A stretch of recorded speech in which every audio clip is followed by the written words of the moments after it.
ဒီနေ့အကျွေးလေးပြမယ်နော်ရှိတာအိတ်ထဲမှာအကုန်ပဲဒါက900ရယ်မြင်ရလား900ရယ်900ရယ်ဒါက100ရယ်ဒီမှာ100ရယ်နော်မြင်ရလားမသိဘူးပြီးတော့ဒီဟာက200ရယ်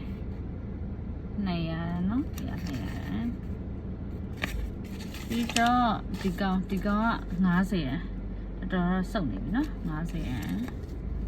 50ရယ်ဒါ20ရယ်20ရယ်ပေါ့နော်ပြီးတော့10ရယ်ကလေသူကပုံစံ3မျိုးလောက်ရှိတယ်10ရယ်ဒီမှာ10ရယ်10ရယ်